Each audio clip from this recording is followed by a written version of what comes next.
the Fed has been pumping liquidity in like you wouldn't believe there's any tomorrow, right? And they've been doing it for a long, long time. This isn't just the virus related, is it? There's a structural question as to whether the Fed is actually just blowing the bubble higher. Yeah, well, providing liquidity is a nice way of saying it. What they're doing is they're creating inflation. They're just inflating. They're monetizing government debt, and they're buying assets with the money that they create out of thin air.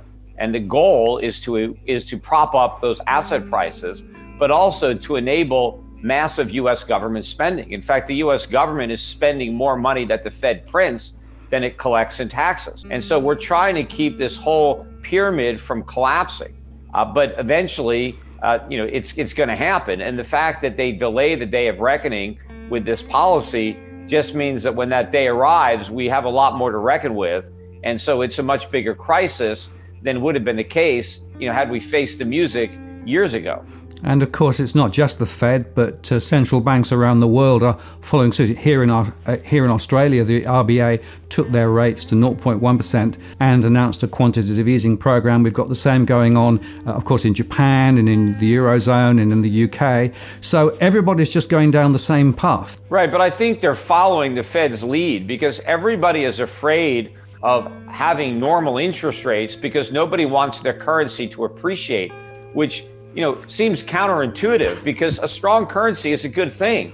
It means that your wages have more value, your savings have more value. You can buy more stuff for less money. You have a rising standard of living. But, modern day central bankers, for some reason, have no common sense and they think that weakness is strength. But eventually, when consumer prices really start to rise, the public around the world is going to be, protesting the rise in the cost of living. And so interest rates are going to eventually rise, and they're probably going to rise much higher than they ever would have gone had the central banks not gotten so far behind the curve. But the countries that have the most amount of debts are going to be the ones that are least likely or able to raise rates.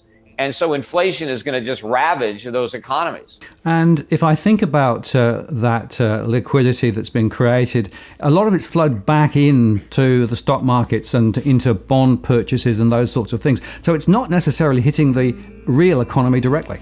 Well, it's not only not hitting the economy, it's draining the economy of capital. The reason we don't have real economic growth is because capital is being diverted from Main Street to Wall Street. So if we want real economic growth, we need more savings so that we can have more legitimate capital investment. But we're not going to get more savings until we have higher interest rates. But the Federal Reserve is actually discouraging people from saving, as are central banks around the world. And they're encouraging reckless debt, which just fuels asset bubbles and consumption, all of which undermines real economic growth. And interestingly here, the Reserve Bank governor several times said people have to move into the market, take market risk if they want any sort of returns. I know, but first of all, you're distorting the markets by causing all this money to artificially bid up prices. But in the end, the losses are going to be horrific. To say that, well, people have no choice but to take risk. I think they do have a choice. I don't think they have to buy overpriced stocks. Now, fortunately, if you look around the world, there are stocks that are not overpriced. I mean, I find that there is still a lot of value in the markets if you spend the time to look for it. So you can buy companies at reasonable or actually cheap prices now and get good dividend yields. But also, I think gold and silver are still very cheap relative to the amount of fiat currency that's been created.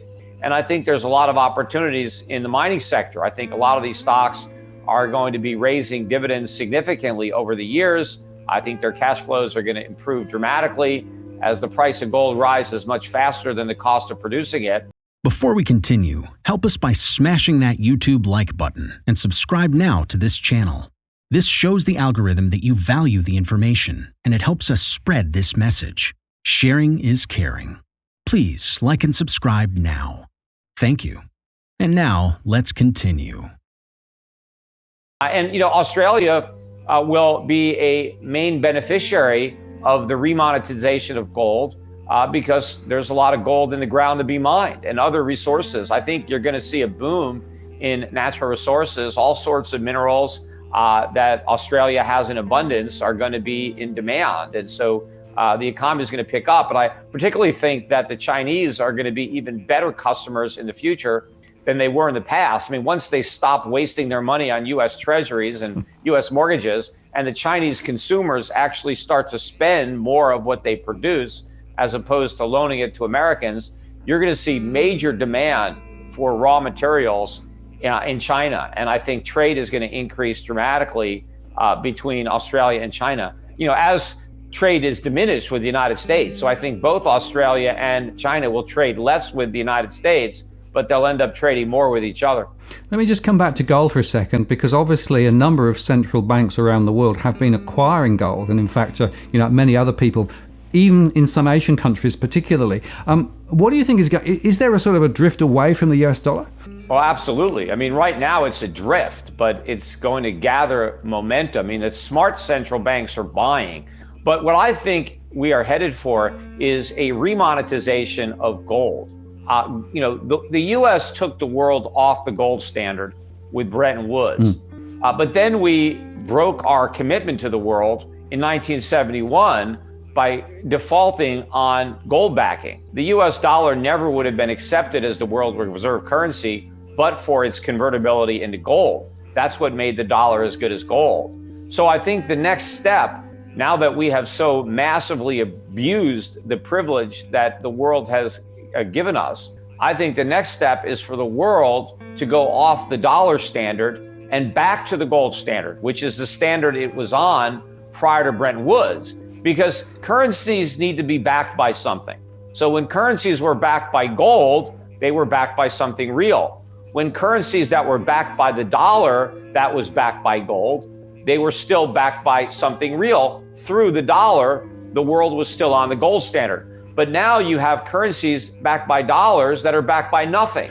So if you back your currency with something that's backed by nothing, then you've got no backing to your currency. And this is the problem with the modern monetary system, is there's no real anchor. There's no real value to the money. And so it can just be created at will. And you have the potential for a loss of confidence, which is where we're headed. So I think the world remonetizes gold. And in order to do that, the price of gold is going to have to rise substantially from its current levels. Otherwise, the only way it's possible is if the price of everything else collapses. And I think that's less likely than the price of gold rising to where it would need to be, given the current level of prices for other assets and consumer goods. Right, and you, I think, have expressed a view that it could be $5,000. Well, no, I think it'd be a lot higher than that. Okay. More like 10 to 20,000. And of course, it's a moving target because it depends on when the remonetization occurs. Because between now and then, a lot more fiat currency can be created. And so really what gold is doing, gold's not going up. It's just letting you know how much value all these fiat currencies are losing. And so the more they print, right, the more unit of each currency would then be required to buy an ounce of gold, because the global supply of gold doesn't really change very much. I mean, it grows slightly on a year-over-year basis, but money supply can just grow exponentially. So if they just keep printing more money, well, that doesn't mean there's any more gold. So now all that gold just has to, go to more and more money. And so the price of gold just has to go up for the market to clear. What to do in such a situation? Inform yourself and keep your financial education strong. We from the Compact Group offer our loyal subscribers a free educational portal with first-hand monetary, financial, and economic knowledge. Enter our invite-only Insider Club by clicking the link below. You will get access to first-class information far earlier than the rest. We have prepared a special deal for all our members where you can access a giant pool of Robert Kiyosaki's financial wisdom for just $1. To find out more, simply click the link below and join our Insider Club absolutely free. But there is more you can and should do. Build up several streams of income. More and more people realize that they have to take their future in their own hands, but they don't know how and where to start. We from Compact offer our Insider Club members unique opportunities. Strengthen your financial muscle and get the edge. Click the link below. Become part of our free Insider Club. No financial obligations. But there's one important thing you have to know. You have to become active. So do it now. Become active and see you on the other side.